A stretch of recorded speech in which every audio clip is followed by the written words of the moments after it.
मैं सरवण सिंह पंदेर, किसान मजदूर संघर्ष समिति पंजाब से, जो कल केंद्रीय राज्य मंत्री अश्विनी वैष्णव जी ने जो हम देख रहे हैं कृषि क्षेत्र में तिलहन, दलहन और कुछ अनाज की एमएसपी के ऊपर फसलों के भाव की बढ़ोतरी की है, जिस तरह से उनके बयान को प्रचार माध्यमों में उछाला जा रहा है कि हमने, जैसे वो कहना चाहते हो, लागत खर्चे के ऊपर 50% या 60% तक की बढ़ोतरी कर दी है जो आ रहा है।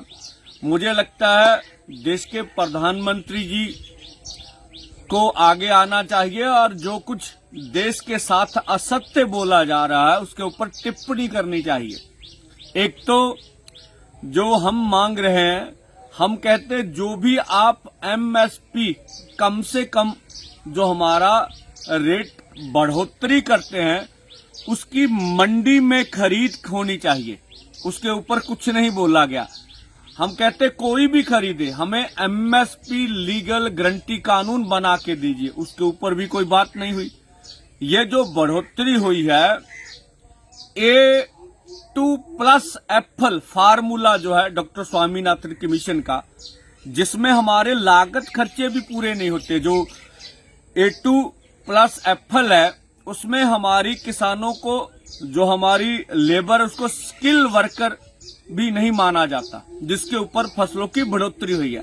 और हम जो मांग करते हैं वो डॉक्टर स्वामीनाथन कमीशन की रिपोर्ट के फार्मूले के अनुसार C250 के अनुसार फसलों के दाम की बढ़ोतरी की जाए।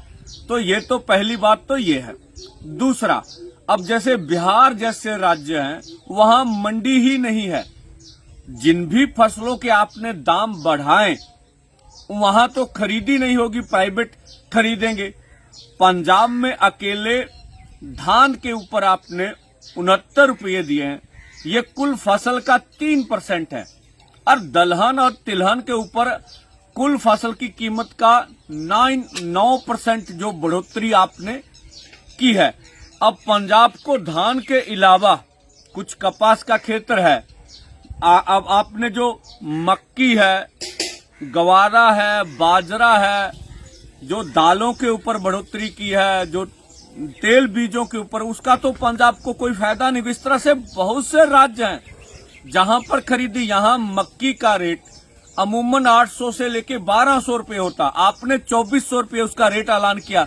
रेट ऐलानने से मंत्री महोदय कुछ भी नहीं होने वाला, आप फसल की मंडी में खरीद कैसे हो इसके ऊपर विचार करिए। एक तो ये बात थी। दूसरा, 3 से लेके 9% हमारे फसलों के दाम बढ़े हैं, लेकिन खेती उर्वरक से हमारे जो कीटनाशक पेस्टिसाइड है, जो डीजल के रेट है, खेती मशीनरी के रेट है, इसी के साथ साथ जो हमारे खेती क्षेत्र में बीज है उनकी बढ़ोतरी। मैंने खुद धान का अभी जो बीज है 170 रुपये प्रति किलो लेके आया, और हमारी जो खरीदी होगी वो 2400 लगा लिए, 2400 में हमारा धान खरीदा जाएगा, हमें 170 रुपये किलो दिया जाएगा। तो ये हमारे जो लागत खर्चे हैं, देश में जो महंगाई बढ़ी है, हमें इससे कुछ भी किसान को लाभ होने वाला नहीं है। इसलिए हम बढ़ोतरी को नाकाफी समझते, मजाक समझते। इसी के साथ साथ जब ये प्रचार माध्यमों में बात आ रही है तो कहा जा रहा है कि अभी अमेरिका में हमारे विदेश जो सकत्तर है वो चले गए हैं। पहले हमारे केंद्रीय मंत्री भी गए थे। अमेरिका के साथ जो फ्री ट्रेड एग्रीमेंट है वो 23 या 25 जून को लगभग समझौता हो जाएगा, जब ट्रंप साहब ये बोल चुके हैं कि भारत फ्री ट्रेड एग्रीमेंट के ऊपर सहमत हो गया। इससे जो कृषि क्षेत्र में जो बाहर से जो उसके ऊपर टैक्स नहीं लगा, फसलें आएंगी, पोल्ट्री की सामान आएगा, मीट का आएगा, तो भारत का कृषि क्षेत्र बर्बाद हो जाएगा। ये इंग्लैंड के साथ तो पहले समझौता हो चुका है।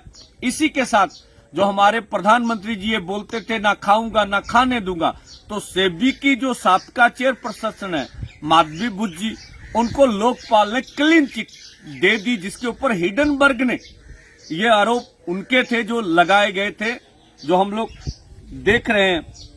तो इसी के साथ साथ जो विजय शाह हैं, भाजपा जो अभी सत्ता में, वो बोलती देश सबसे ऊपर है, अच्छी बात है। विजय शाह ने जो देश की महिला जो सुरक्षा कर्मी हमारी सेना में, उनके ऊपर जो अभद्र टिप्पणियां की थी, उनके ऊपर एफआईआर अभी तक उनको गिरफ्तार नहीं किया गया, तो अब उनके ऊपर जो है रोक लगा दी कि ना उनको गिरफ्तार किया जाएगा। तो भाजपा के अगर मंत्री सैनिकों के खिलाफ बोले तो वो देशद्रोह में कभी भी नहीं आता, जिसकी निंदा करनी चाहिए। इसी के साथ साथ जो हमारे पहले ब्रिजभूषण जी थे, जिनके ऊपर पकोका के ऊपर आरोप लगे थे, उनको भी पुलिस ने बरी कर दिया। आप देखते हैं न्यायपालिका ने, और उस समय आंदोलन होके इनके ऊपर कार्रवाई हुई थी। तो भाजपा अपने लोगों को बचाने में लगी। अंत में ये कहूंगा, अभी अब देश भर में ये खबरें हैं कि कोरोना आ रहा है।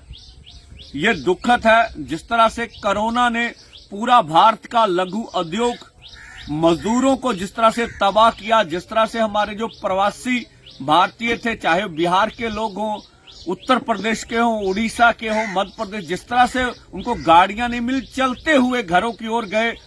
पता नहीं कितने के लोग गाड़ियों में भूख के कारण मारे गए। इस तरह से आपने गंगा मैया में जिस तरह से लोगों की लाशों का अंबार देखा था।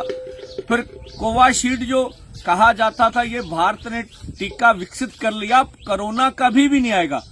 फिर उसके ऊपर उनके गलत लक्षण नजर आए, फिर उनके ऊपर पाबंदी लगी। तो मुझे लगता है जो ये सारी टाइमिंग है, ये बहुत सवाल खड़े करती है।